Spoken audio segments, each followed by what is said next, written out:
brought to you by Nova शुद्ध घी। जब जब खाए दिल खुश हो जाए, सदियों का नोवा शुद्ध देसी घी, सपना स्वस्थ भारत का। I love घी। नमस्कार दोस्तों, क्राइम तक में आप सबका स्वागत है। मैं हूं सुप्रतिम बैनर्जी। ये घटना बहुत दुखद है और क्राइम इन्वेस्टिगेशन उतना ही शानदार। आइए शुरुआत करते हैं। मामला महाराष्ट्र का है और तारीख है 5 मार्च 2018, यानी 5 मार्च 2018।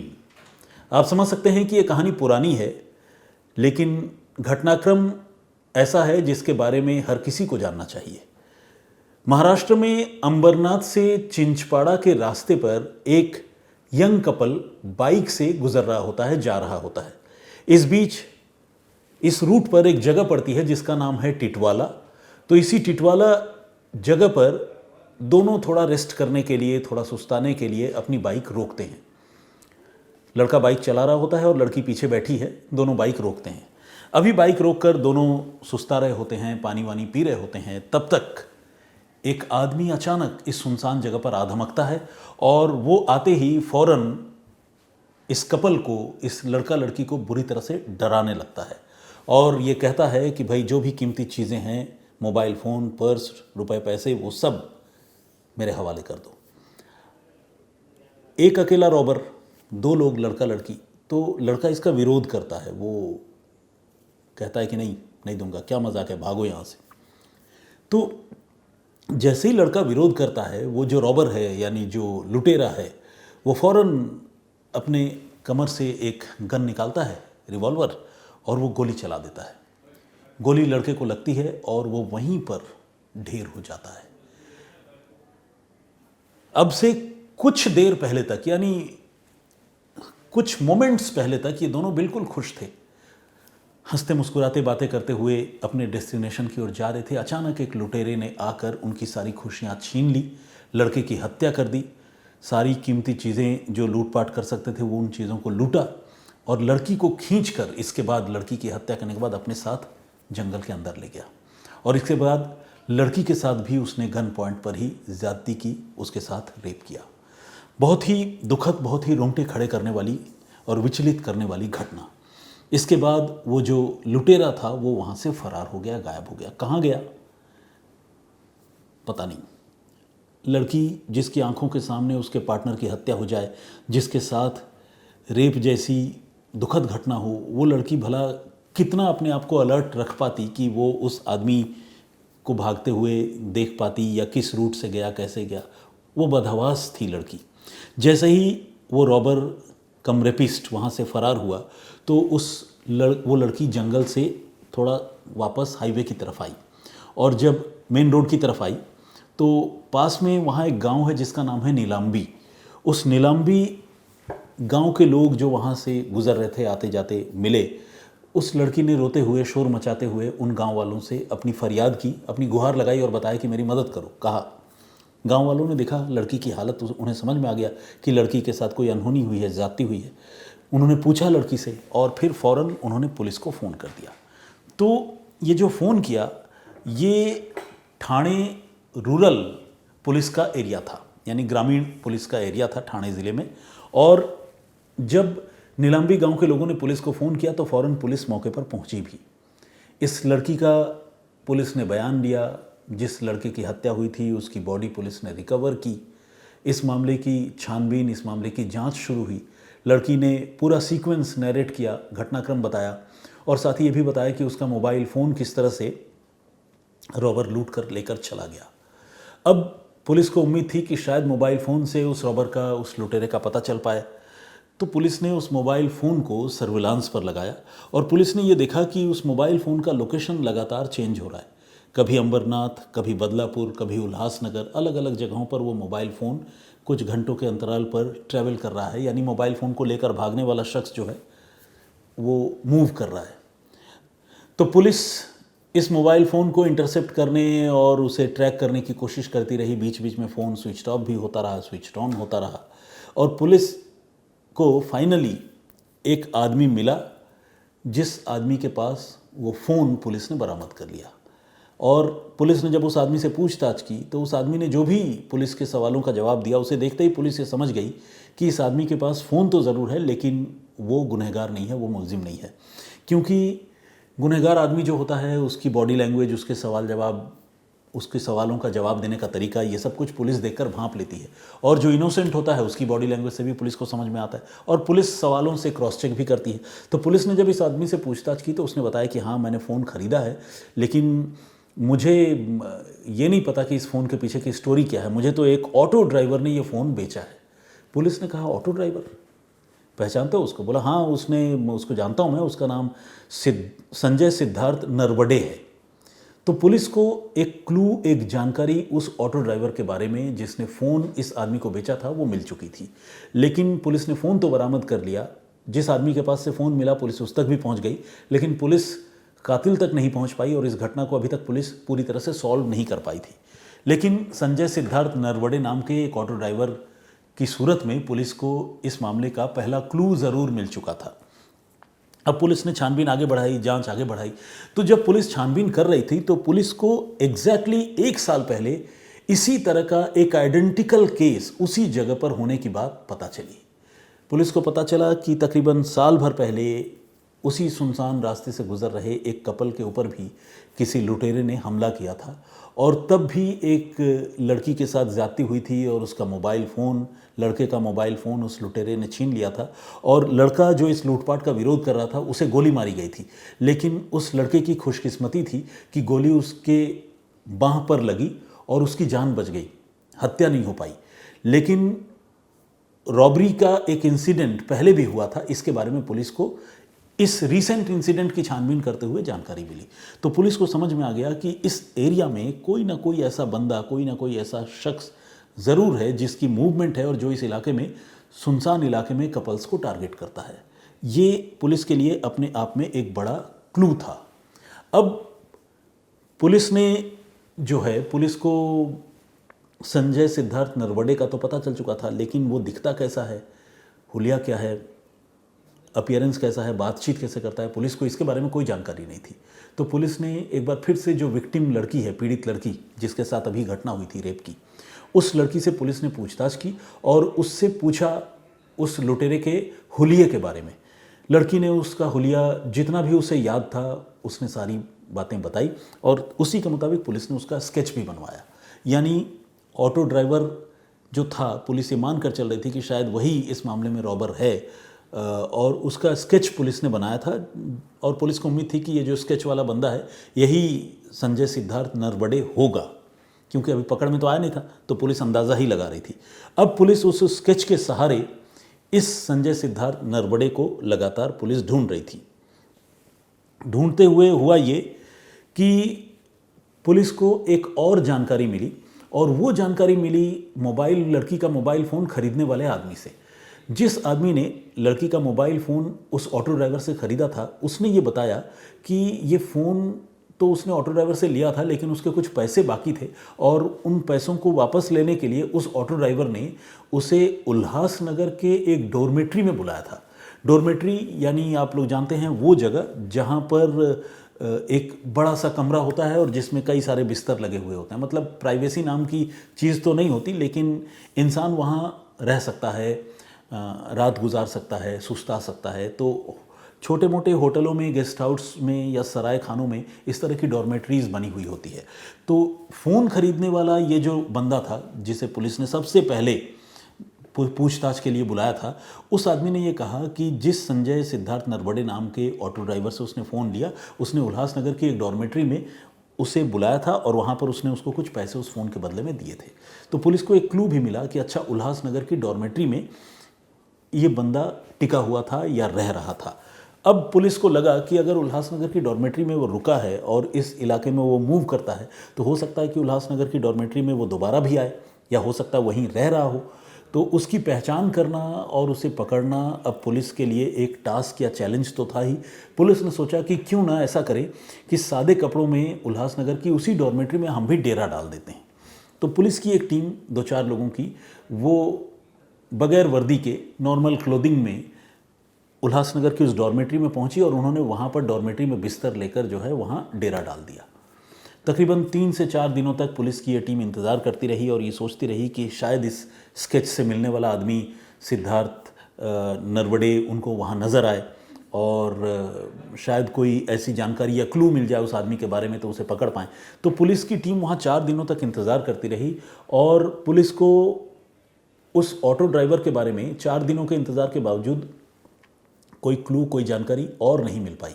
यानी डॉर्मेट्री में वो बंदा जिसको वो ढूंढ रहे थे, पुलिस को वो आदमी नज़र ही नहीं आया। अब पुलिस की उम्मीद जो है वो थोड़ी टूट रही थी, पुलिस थोड़ी हताश हो रही थी। इसी बीच पुलिस की टीम बीच बीच में इधर उधर बाहर भी निकल रही थी डॉर्मेट्री से और डॉर्मेट्री में आ भी रही थी। जैसे कोई भी मुसाफिर कहीं टिकता है तो एक जगह हमेशा ही लेटा रहेगा, ऐसा तो है नहीं, घूमता फिरता भी है। तो ये लोग बाहर भी जा रहे थे, वापस भी आ रहे थे। तो एक बार जब वो वापस आए तो उन्होंने देखा कि डॉर्मेट्री के एक बिस्तर पर एक आदमी लेटा हुआ है। इनको लगा कि एक बार उस आदमी से चल के बात करते हैं और बातचीत से थोड़ा सा समझने की कोशिश करते हैं कि यहाँ कौन आता है, कब आता है, कितने दिन तक लोग रुकते हैं, क्या कोई परमानेंटली भी रह सकता है क्या। तो वो जो पुलिस के 2 कर्मचारी थे वो इस आदमी पर, जो एक डॉर्मेट्री में एक बिस्तर पर लेटा हुआ था, उसके पास गए और उन्होंने जाकर ये कहा कि वो ये डॉर्मेट्री छोड़ना चाहते हैं। पुलिस वालों ने कहा कि हम यहाँ रह रहे हैं लेकिन हम ये डॉर्मेट्री छोड़ना चाहते हैं। ये नहीं बताया कि हम पुलिस वाले हैं, ऑब्वियस सी बात है, नहीं बताएंगे वो। तो उन्होंने कहा कि हम डॉर्मेट्री छोड़ना चाहते हैं, आसपास कोई और ऐसी जगह है जहाँ हम टिक सकते हैं।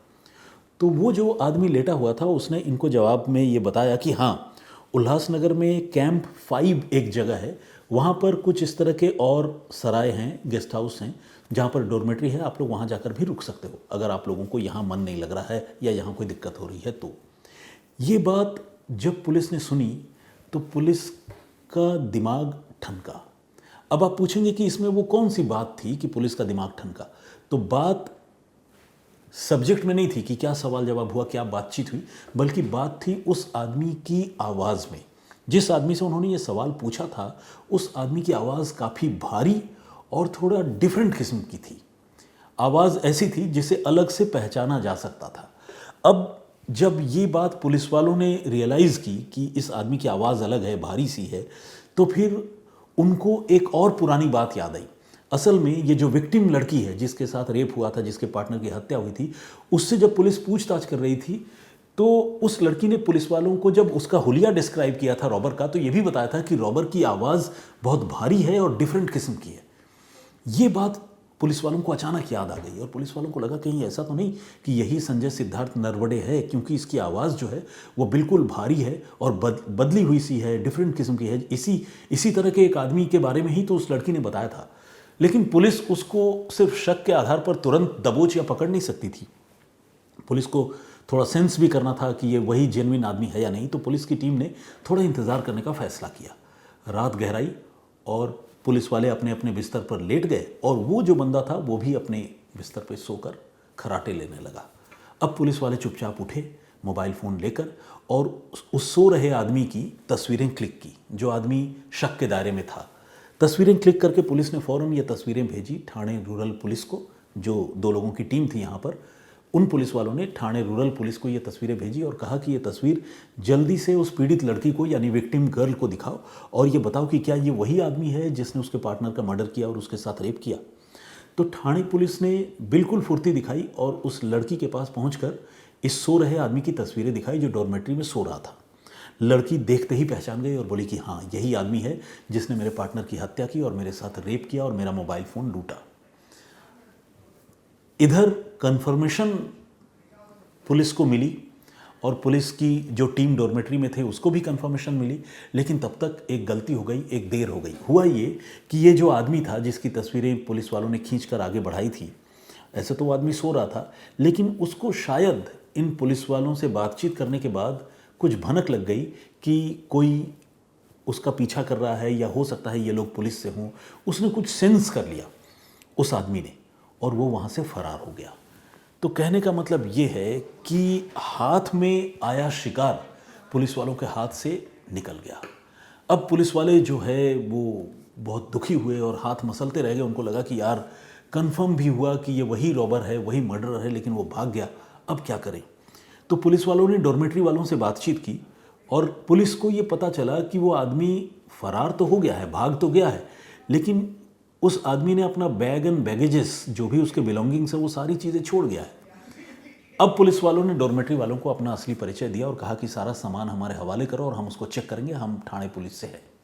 डॉर्मेट्री वालों ने पुलिस वालों को सारी जानकारी दी, कोऑपरेट किया और उसके बाद जब उसके बिलोंगिंग्स को पुलिस ने चेक किया तो उसमें देखा कि एक जर्मन मेड रिवॉल्वर भी है जो उसी सामान के साथ उस आदमी का डॉर्मेट्री में ही रखा हुआ है और वो बंदा फरार हो चुका है। अब पुलिस को लगने लगा कि इतनी सारी चीज़ें, बैग बैगेज, यहाँ तक कि रिवॉल्वर एक क्रिमिनल के लिए बहुत, जिसे कहते हैं कि इंपॉर्टेंट चीज़ है, तो वो सारी चीज़ें छोड़कर भाग चुका है, तो बहुत मुमकिन है कि वो वापस भी आएगा। ऐसा इन लोगों को अब उम्मीद बंध गई, लेकिन उन्हें पता नहीं था कि वो वाकई आएगा भी या नहीं। तो पुलिस वाले सादे लिबास में तो थे ही, वो फिर से डॉर्मेट्री में ही कुछ और दिनों तक उन्होंने इंतज़ार करने का फ़ैसला किया और उनकी ये कोशिश, इंतज़ार करने का ये जो फ़ैसला है, वो कोशिश जो है वो रंग लाई। और चंद रोज़ गुजरे और 11 मार्च को वो बंदा फिर से इसी डॉर्मेट्री में वापस आया। संजय सिद्धार्थ नरवड़े, उस अजीब भारी आवाज़ वाला आदमी जिसकी तलाश पुलिस को थी। और इस बार जैसे ही संजय सिद्धार्थ नरवड़े वहाँ पर दिखा, पुलिस की टीम पहले से ज़्यादा मजबूत थी, कुछ लोग और बढ़ा दिए गए थे। इन लोगों ने उसको दबोच लिया और दबोचने के बाद सीधे पुलिस स्टेशन लेकर आई और जब उससे पूछताछ हुई, सख्ती की गई, तो उसने न सिर्फ एक हत्या और एक लड़की के साथ रेप और लूटपाट की बात कबूल की, बल्कि ये भी कहा कि 1 साल पहले भी उसने इस तरह की घटना को अंजाम दिया था। उससे पूछताछ हुई, सारी कहानी अब साफ हो गई। पता चला कि ये संजय सिद्धार्थ नरवड़े नाम का जो आदमी है, ये बेसिकली एक पेशेवर चोर और अपराधी है, लुटेरा है और ये मूल रूप से महाराष्ट्र के ही जालना का रहने वाला है। ये अपने घर से भाग चुका है और चोरी और लूट के पैसों से ही उसने एक ऑटो भी खरीद रखी है और उसी ऑटो से वो दिन भर ऑटो चलाता है, कमाई करता है और कभी भी सुनसान जगह पर कोई आदमी या कोई कपल नज़र आता है तो उससे वो लूटपाट करता है, मौका मिलने पर लड़कियों से रेप भी करता है। तो अब ये गुनहगार पुलिस की हिरासत में आ चुका था। पुलिस ने बड़ी मशक्क़त के बाद, 5 मार्च की घटना थी, 11 मार्च को इसे गिरफ्तार किया और गिरफ्तार करने के लिए पुलिस ने जैसे कड़ियाँ जोड़ी और डॉर्मेट्री में जिस तरह वो सादे लिबास में तैनात रही, जिस तरह से एक बार वो हाथ से फिसल भी गया, फिर वापस पुलिस ने उसको पकड़ने में कामयाबी हासिल की। तो ये यकीनन पुलिस के इन्वेस्टिगेशन की एक शानदार स्टोरी है जिससे काफ़ी सारी बातें सीखने वाली हैं। तो ये थी पूरी घटना, पूरी कहानी। फ़िलहाल उस आदमी के खिलाफ मुकदमा चल रहा है और उस पर फाइनल वर्डिक्ट अभी तक नहीं आया है। तो ये था लेटेस्ट अपडेट और इस पूरी घटनाक्रम के बारे में जानकारी। ये कहानी आप लोगों को कैसी लगी कमेंट करके ज़रूर बताइएगा। पिछली स्टोरी जो मैंने आप लोगों को सुनाई थी उसमें मैंने आपको बताया था कि किस तरह से एक शख्स जिसे धोखे से कबूतरबाजी के ज़रिए यानी ह्यूमन ट्रैफिकिंग के ज़रिए कंबोडिया भेज दिया गया था, वो कंबोडिया से भारत कैसे वापस आया, उसकी स्टोरी क्या है। अगर आप वो स्टोरी सुनना जानना चाहते हैं तो वो एक आई ओपनिंग स्टोरी, आप उसे सुन सकते हैं। और उस प्रीवियस स्टोरी पर जिन लोगों ने कमेंट किया है, ये कुछ लोगों के नाम और कमेंट्स पढ़ता हूँ। इसरार शेख साहब हैं, ये भी महाराष्ट्र से हैं, इन्होंने कमेंट किया है। सलीम अहमद साहब ने भी कॉम्प्लीमेंट किया है, thank you very much. Sarang Chauhan साहब, इन्होंने ह्यूमन ट्रैफिकिंग कहा है। बेसिकली कल ह्यूमन ट्रैफिकिंग वर्ड जो है मैं भूल गया था, याद नहीं आ रहा था, और मैंने कबूतरबाजी जो हिंदी का शब्द है उसका इस्तेमाल किया और आप लोगों से पूछा था कि वो शब्द क्या है, कबूतरबाजी को इंग्लिश में क्या कहते हैं, तो आप लोगों ने, कुछ लोगों ने जवाब दिया human trafficking. Smuggling people overseas, I think so, Yogesh Kumar ने कहा है। बिल्कुल उसके लिए वही वर्ड है, human trafficking. Yogesh ji thank you very much. बहुत सारे लोगों ने कमेंट किया है और मुन्नी ऑनली के नाम से काडी, उन्होंने भी कमेंट किया है। सुखबीर काबरा साहब का कमेंट है और उन्होंने कहा कि अंग्रेज़ी का गुलाम। देखिए, किसी भी भाषा को सीखने जानने में कोई बुराई नहीं है।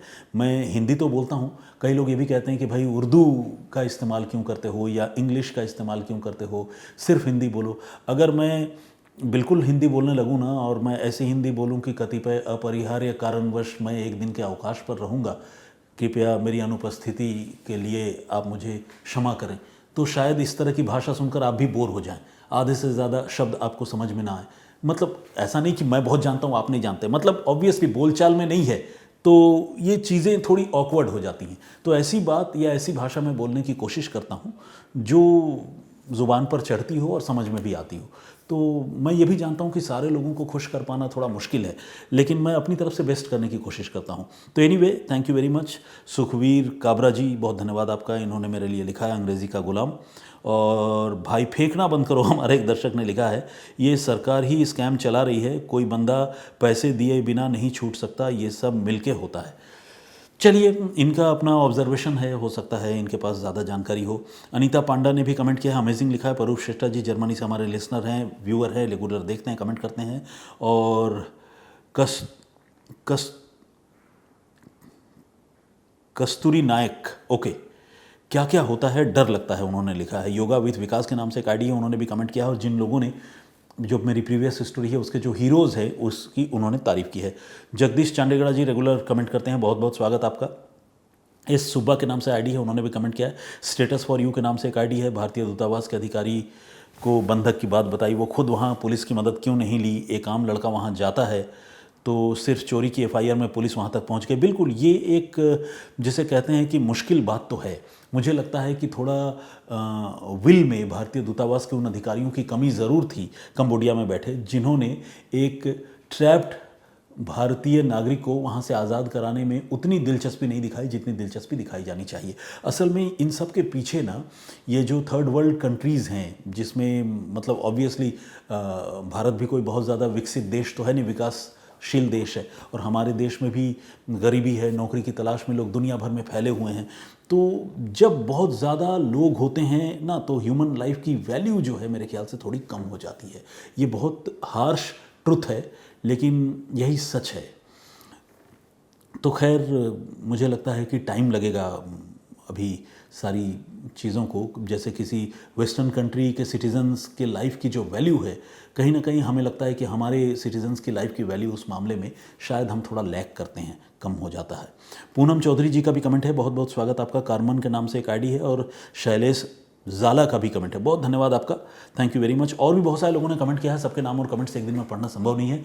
आज इतना ही, फिर हाजिर होऊंगा किसी और कहानी, किसी और वाकये के साथ। तब तक अपना बहुत ख्याल रखिए, सुरक्षित रहिए और मुझे इजाज़त दीजिए। जय हिंद, जय भारत।